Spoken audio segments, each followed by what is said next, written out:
If we can identify the best practice of our best performers and how they do it, and then we'll make everybody else do it that way. 2, basically all behaviors can be learned. And 3, weakness fixing leads to success. Great managers say, we view it a little differently. We actually believe that, first of all, the best in a role all create the same outcomes using very different behaviors. And frankly, some behaviors can be learned, but some prove to be very difficult to learn. If you don't have empathy, the ability to feel another's feelings, good luck going to empathy training school. Because what you're going to come out with is this. Now let me do a quick little poll here. How many people in this room at some time in your career have had a great manager or supervisor? How many people in this room at some time in your career have had a bad one? How many are sitting next to the bad one right now? No. Because we spend so much time helping people to be something that they naturally are not. And then we wonder why they fail and they fail and they fail. I actually was giving a speech to a convention of circus performers.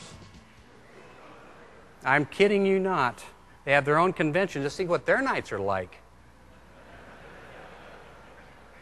But after my speech, a guy comes up to me and he goes, "You know my secret." And I said, "What?" And he goes, "You know my secret." He goes, "I'm the dog trainer, and everybody's always wanting to know, how do you get the dogs to do those flips and jump through those hoops of fire? You know my secret." I said, I'm still not getting it. He said, "I find a dog who knows how to do a flip, and I pick him."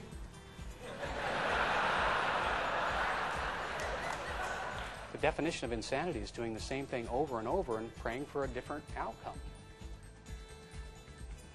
What have we missed? Well, we've traditionally been measuring this thing called rational satisfaction.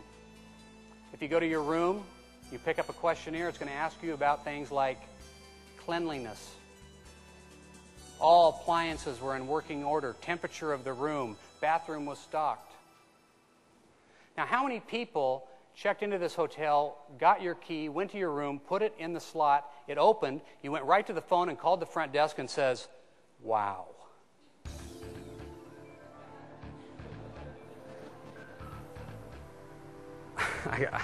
I wasn't going to tell you this story, but I'm going to. I was in a Fortune 100 company 3 weeks ago. And they have a large learning center like this. And there were about 1,300 people there. And I went into the restroom, and I was leaving the restroom, I saw a sign on the back of the door that said this: "Did you remember to flush?"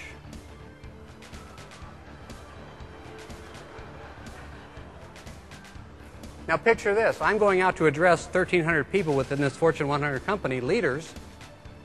So you know what I started with?